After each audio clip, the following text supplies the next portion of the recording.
Illustrator CSA যে সমস্ত নতুন ফিচার ইনক্লুড করা হয়েছে এর মধ্যে সবচেয়ে গুরুত্বপূর্ণ এবং প্রধান ফিচার হচ্ছে 3D ইফেক্টস। তো আমরা জানি যে অ্যাডোবি ইলাস্ট্রেটর একটি 2D সফটওয়্যার, অর্থাৎ 2 ডাইমেনশনাল সফটওয়্যার। এটি কোনো 3D সফটওয়্যার নয়। 3D 3D ডিজাইন বা অ্যানিমেশনের জন্য অনেক সফটওয়্যার রয়েছে, যেমন 3D স্টুডিও ম্যাক্স, মায়া। কিন্তু ইলাস্ট্রেটরও এই সিএস ভার্সানে, অর্থাৎ 11 ভার্সানে নতুন ফিচার 3D ইফেক্টস যোগ করায় আপনি অনেক কাজই 3D এনভায়রনমেন্টে করতে পারবেন, যেটা কিনা অত্যন্ত আকর্ষণীয়। আমরা স্টেজে দেখতে পাচ্ছি যে বেশ কিছু 3D অবজেক্ট এবং একটি লেখা 3D লেখা, আলহেরা লেখাটি 3D মোডে লেখা হয়েছে, এবং একটি স্টার, একটি 3D কলস এবং একটি ফ্লাওয়ার। তো এই সমস্ত 3D অবজেক্ট আপনি খুব সহজেই সুন্দরভাবে করতে পারবেন। তো এই কাজগুলি আমরা কিভাবে করতে হবে সেটি এখন দেখব। তো প্রথমে আমরা আলহেরা লেখাটি লিখে নিব এভাবে টাইপ টুলের সাহায্যে। তো লেখার পরে আমরা যে কাজটি করব, এর কালার চেঞ্জ করে ব্ল্যাকের পরিবর্তে আমরা এখানে সাপোজ ইয়েলো কালারটি দিয়ে দিলাম। তো ইয়েলো কালার দেওয়ার পরে আমরা এর স্ট্রোক একটি কালার দিয়ে দিতে পারি। স্ট্রোকে আমরা এখান থেকে সে নেভি ব্লু কালারটি দিয়ে দিলাম। এখন আমরা যে 3D ইফেক্ট দেওয়ার জন্য আমাদের চলে যেতে হবে ইফেক্টস মেনুতে। ইফেক্ট মেনুতে যাওয়ার পরে 3D। তো 3D এবং ডান পাশে সাব অপশন এক্সট্রুড অ্যান্ড ব্যাভেল, এটিতে ক্লিক করতে হবে। তো এক্সট্রুড অ্যান্ড ব্যাভেলে ক্লিক করার পরে আমাদের যে ডায়লগ বক্স আসবে সেখান থেকে আমরা ডান পাশে প্রিভিউ বাটনে ক্লিক করে আমরা দেখে নিব আমাদের স্টাইলটি। এখান থেকে আমরা অলরেডি দেখতে পাচ্ছি নিচে যে 3D ইফেক্ট পড়েছে। তো এই 3D ইফেক্ট আমরা ইচ্ছামতো এখানে যে সমস্ত অপশন রয়েছে এই সমস্ত অপশন চেঞ্জ করার মাধ্যমে 3D ইফেক্ট পড়বে। যেমন এক্সট্রুড ডেপথকে আমরা ইচ্ছামতো চেঞ্জ করে নিতে পারি। একটু বাড়িয়ে দিলে আমরা লক্ষ্য করলে দেখব যে এর যে ব্যাভেল সেটি অনেকটা বেড়ে গেছে। তো এবং আমরা যদি কমিয়ে দিই এটা,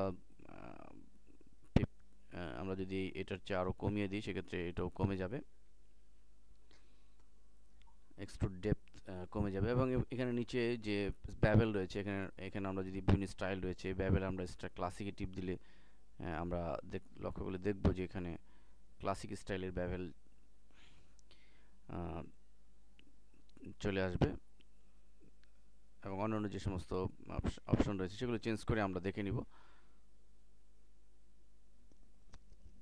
এবং নিচে যে সারফেস রয়েছে, প্লাস্টিক শেডিং রয়েছে, এগুলো চেঞ্জ করে আমরা দেখে নিতে হবে। যেমন নো শেডিং এবং ডিফিউজ শেডিং দিলে আমাদের কী ধরনের ইফেক্ট পড়বে আমরা সেটি দেখে এবং সবশেষে আমরা ওকে বাটনে ক্লিক করে দিব। তো আমরা দেখতে পাচ্ছি যে আলহেরা লেখাটি আমাদের 3D স্টাইলে লেখা হয়েছে অত্যন্ত চমৎকারভাবে, যেটি কিনা আমাদের ইলাস্ট্রেটর আগের যে সমস্ত ভার্সন ছিল সেগুলোতে কোনোভাবেই এই ধরনের ইফেক্ট দেওয়া সম্ভব হতো না প্লাগইনস ছাড়া। তো অ্যাডোবি ইলাস্ট্রেটরই একমাত্র সিএস ভার্সনে আমাদের এই সুবিধাটা দিয়েছে।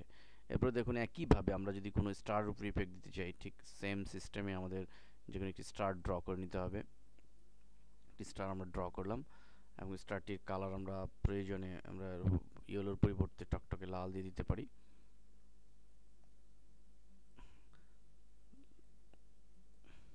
এরপর আমরা যদি ইফেক্টে যে একইভাবে 3D এবং এক্সট্রুড অ্যান্ড ব্যাভেল ইফেক্টটি দেই এবং প্রিভিউ বাটনে ক্লিক করে আমরা দেখে নিব, দেন ওকে বাটনে ক্লিক, তাহলে আমরা অলরেডি দেখতে পাচ্ছি যে একটা 3D স্টার ক্রিয়েট হয়েছে। তো এভাবে এরপর আমরা এখানে লক্ষ্য করতে পারি একটি কলস করা হয়েছে। তো এই ধরনের কলস আমরা ক্রিয়েট করতে পারি এই ইলাস্ট্রেটর সিএসএ। কলস বা যে কোনো জাতীয় ইফেক্ট 3D ইফেক্ট আমরা 3D অবজেক্ট আমরা ক্রিয়েট করতে পারি। এটার জন্য অবশ্য আমাদের যা করতে হবে সেটি হচ্ছে যে আমরা যে অবজেক্টটি ক্রিয়েট করব তার একটি অংশ, একটা সাইড, যে দুটি সাইড রয়েছে লেফট রাইট, আমাদের যে কোনো একটি সাইড আমাদের ক্রিয়েট করলে অটোমেটিক্যালি সে করে ফেলবে। যেমন এই ধরনের একটি কলস যদি আমরা করতে চাই তাহলে আমাদের পেন টুল দিয়ে করতে হবে। পেন টুল দিয়ে আমরা সাপোজ এটিকে ফিল কালার নান করে পেন টুল দিয়ে আমাদের কলসের মতো করতে হলে আমাদের প্রথমে উপরের অংশটুকু করব। এভাবে উপরের অংশটুকু করার পরে এখানে আমরা একটু ভেঙে ফেললাম, কলসের মুখ করলাম। এরপরে শিফট চেপে সোজা নিচে আমরা এর মুখ গলাটা করব। গলা করার পর আমরা জাস্ট বাঁকা এভাবে একটু কলসের যেমন বাঁকা থাকে সেই ধরনের আমরা বাঁকা একটি দিব, এভাবে বাঁকা করে ফেলবো। তো বাঁকা করে এবার আমরা ভেঙে ফেলবো দ্বিতীয় পয়েন্ট, অর্থাৎ আমরা কলসটির একটি সাইড আমরা করলাম। তো আহ, সে নিজে নিজেই অটোমেটিকলি সে টোটালটা করে ফেলবে, এই অপশনই দেওয়া রয়েছে। তো এখন আমাদের এই অবস্থা সিলেক্ট করে আমরা ইফেক্ট মধ্যে চলে যাব এবং থ্রিডি থ্রিডির ডান পাশে যে রিভলভ রয়েছে এই রিভলভে ক্লিক করব। তো রিভলভে ক্লিক করলে পরে আমরা যদি প্রিভিউ বাটনে ক্লিক করি তাহলে আমরা দেখতে পাবো, প্রিভিউ বাটনে ক্লিক,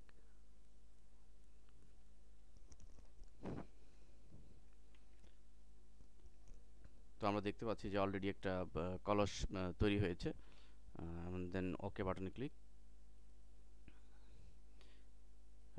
কলসটি গলাটা আরেকটু লম্বা হওয়া প্রয়োজন ছিল এবং এই মুখটা আরেকটু ছোট হলে ভালো হতো।